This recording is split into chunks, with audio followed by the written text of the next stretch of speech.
Territoire d'info, Cyril Viguier. Bonne journée, bienvenue dans notre matinale d'info, celle de Public Sénat et de Sud Radio avec la presse quotidienne régionale.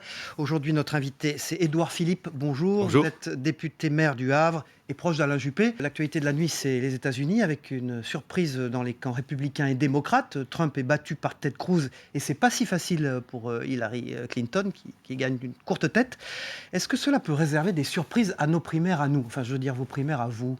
Difficile de faire la comparaison entre les primaires américaines qui sont un exercice d'abord très long et puis qui est marqué par une débauche de moyens, on y pense des milliards d'euros.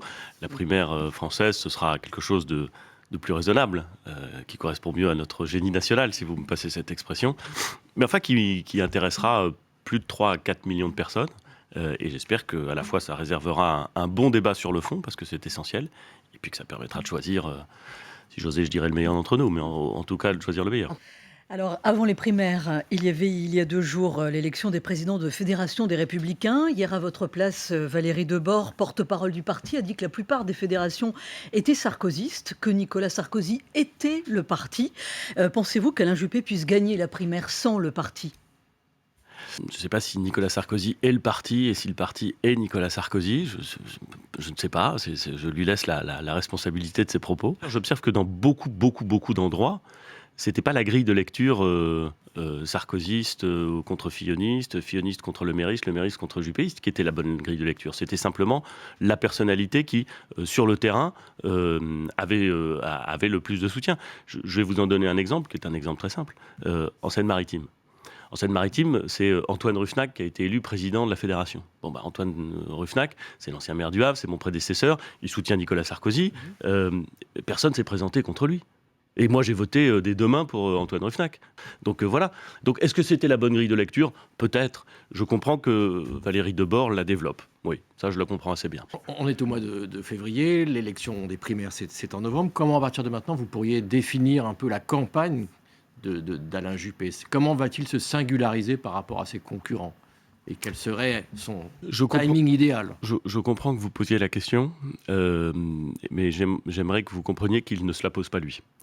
C'est-à-dire qu'il ne pense pas sa campagne comme quelque chose qui serait un exercice de positionnement vis-à-vis des autres ou comme un exercice de démarquage vis-à-vis des autres. J'ai eu le temps de lire le livre de Madame Taubira. Oui. Vous avez eu le temps de lire celui de Nicolas Sarkozy ? Alors non, évidemment. Alors vous avez lu celui de Christiane Taubira, oui, mais pas oui, celui de Nicolas Sarkozy. Il se trouve que celui de Madame Taubira était rapide à lire et que je l'ai lu d'abord. Oui.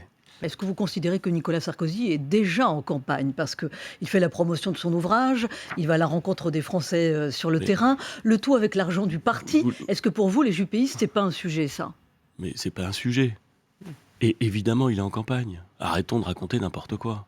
Évidemment qu'il est en campagne. Et c'est normal, d'ailleurs.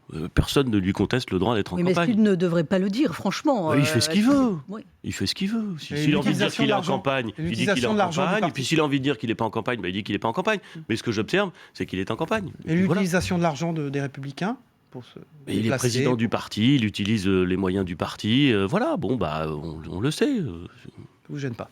Non, il y a des sujets sérieux qui se passent dans le domaine de la sécurité ou dans d'autres domaines.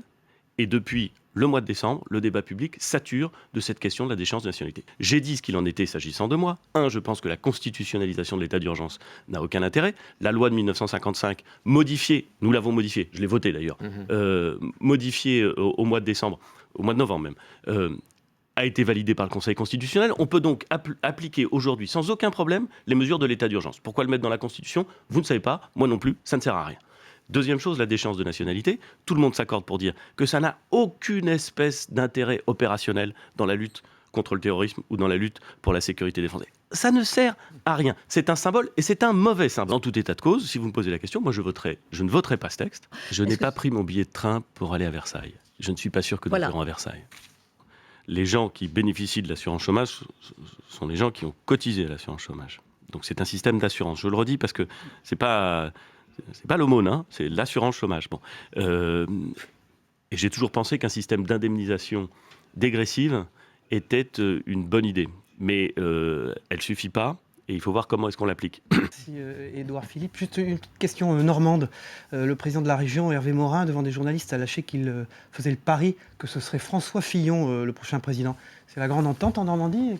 Qu'est-ce qui se passe? D'abord, c'est la très grande entente, puisque je m'entends très bien avec Hervé Morin, et j'ai envie de lui dire pari tenu. Merci Édouard Philippe. Bonne journée à tous.